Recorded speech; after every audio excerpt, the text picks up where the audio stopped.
جب ہم یہ دیکھیں گے کہ یہ جو خمار ہے نا، یہ تکبر کی نشانی ہے. جب انسان یہ سمجھتا ہے کہ میں بہتر ہوں، یہ تکبر کی نشانی ہے، اور یہ تکبر صرف اور صرف اللہ کے اوپر جو ہے وہ سجدہ ہے. تو جب تک ہم اپنے گھر کے اندر سے یہ بات شروع نہیں کریں گے، جب تک ہم نیچے دیکھنا شروع نہیں کریں گے، اوپر والوں کے بجائے نیچے دیکھنے کو شروع نہیں کریں گے، جب تک ہم اپنی اقدار پہ واپس نہیں جائیں گے، جب تک ہم جھکنا نہیں سیکھیں گے، جب تک ہمیں جھکانا جو ہے وہ نہیں بتایا جائے گا، جب تک یہ نہیں بتایا جائے گا کہ عظمت کیسی ہے، جب تک رسول پاک صلی اللہ علیہ وآلہ وسلم کی سیرت طیبہ کا قصہ زندہ نہیں کیا جائے گا. آپ صلی اللہ علیہ وآلہ وسلم اونچی جگہ پر نہیں بیٹھتے تھے، بیچ میں بیٹھتے تھے. جو باہر سے آتا تھا وہ پہچان نہیں سکتا تھا کہ اس میں اللہ کے رسول جو ہے وہ کون سے ہیں. یعنی اس کا مطلب ہے انہیں مسند پسند نہیں تھی، بلند جگہ کے اوپر بیٹھنا پسند نہیں تھا. تو ہم اپنے گھروں کے اندر جب تک یہ رویے نہیں رکھیں گے، کیوں دسترخوان بچھانا شروع نہیں کرتے دوبارہ؟ اتنے ڈائننگ ٹیبل سے نیچے بیٹھے، اب آپ کو پتہ لگے گا زمین پہ بیٹھنے سے جو ہے نرمی پیدا ہوتی ہے، زمین سے اوپر اٹھنے کے اندر سختی پیدا ہوتی ہے.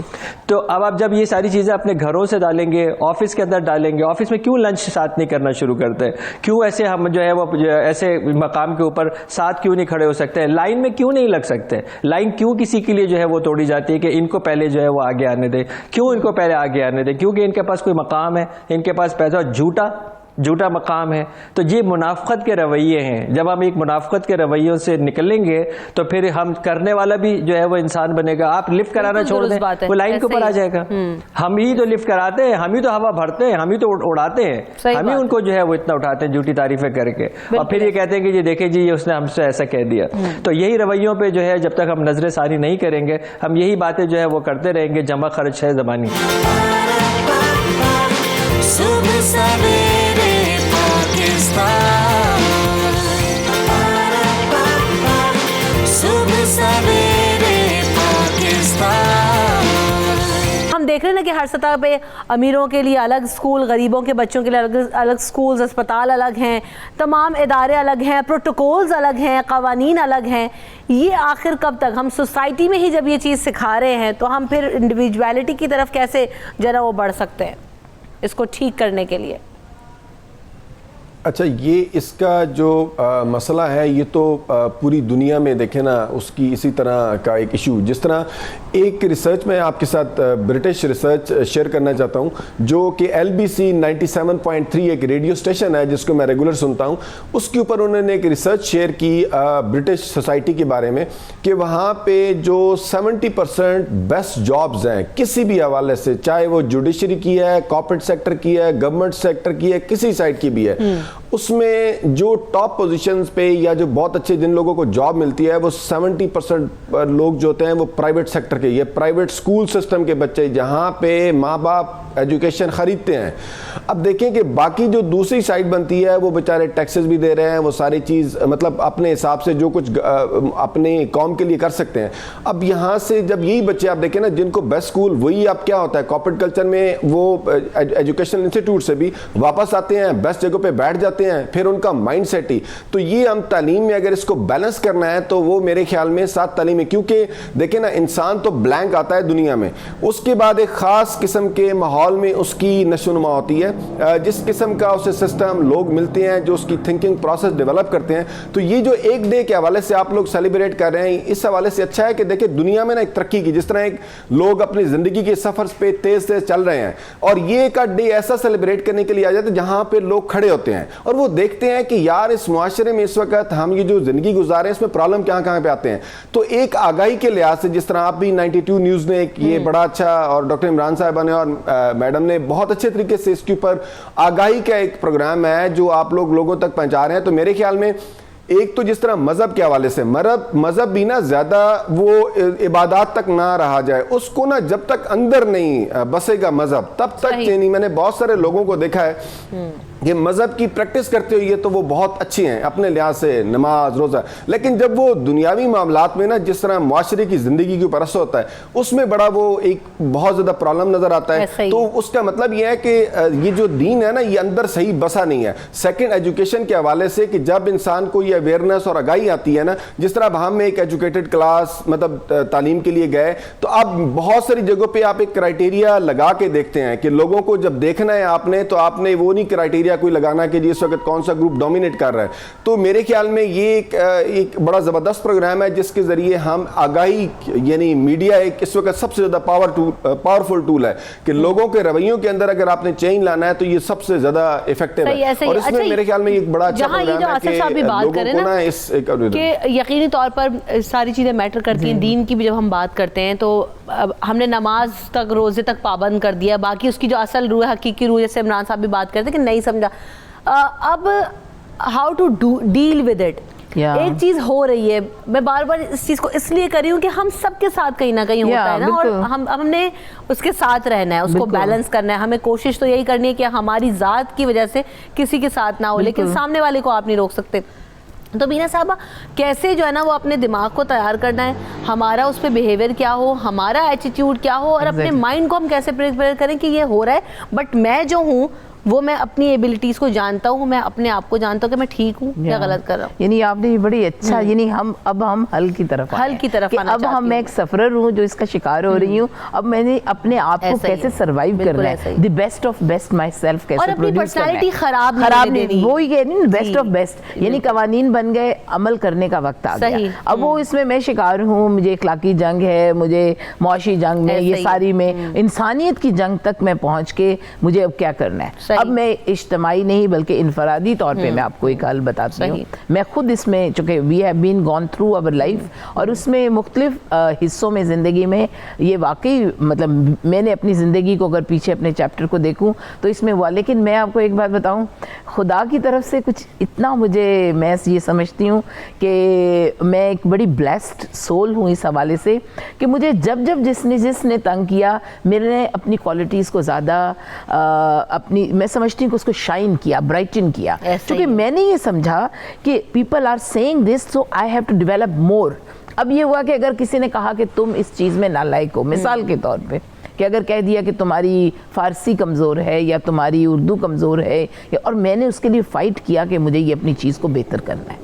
اب آپ یہ سوچیں کہ ہم نے ڈپریس نہیں ہونا, بلکہ ہم نے اس چیز کو, اس کا مطلب کیا ہوا. اب دیکھیں جب آپ کے حاسدین آتے ہیں, اب خالی یہ نہیں ہوتا کہ آپ کے اندر وہ آپ کمتر ہیں, آپ شاید بہتر ہوتے ہیں, آپ کے حاسدین بھی آپ کو اس حاکم اور محکوم کی اس جنگ میں شامل رکھتے ہیں. چونکہ حاکم وہ ہوتا ہے جو نرگسیت کا شکار ہوتا ہے, وہ بیچارہ خود ایک مریض ہوتا ہے, اس کو مریض سمجھ کے ڈیل کرنا چاہیے جس کے ساتھ وہ ظلم کر رہا ہے. لوگوں کو سمجھے کہ یہ شخص بذات خود ایک مرض میں مبتلا ہے, یہ ڈومیننٹ جو جسے کہتے ہیں نا سپیریورٹی کمپلیکس میں ہے. تو آپ انفیریورٹی کمپلیکس میں نہ جائیں, بلکہ آپ اس کو, اس کا سپیریورٹی کمپلیکس اس کے حوالے کر کے اپنی خوبیوں کو ابھاریں, اور وہ اس طرح ہے جس چیز کو وہ توجہ دے رہا ہے اس کو آپ اور بہتر کریں. اور میرے خیال میں میں نے یہ تجربہ اپنے ساتھ کیا ہے, and it has been prove really good, کہ میں نے جہاں پہ میرے جو فیلڈز, جہاں پہ میرے پوائنٹس کمزور تھے, ان کمزوریوں کو میں نے ہمیشہ بہتر کرنے کی کوشش کی.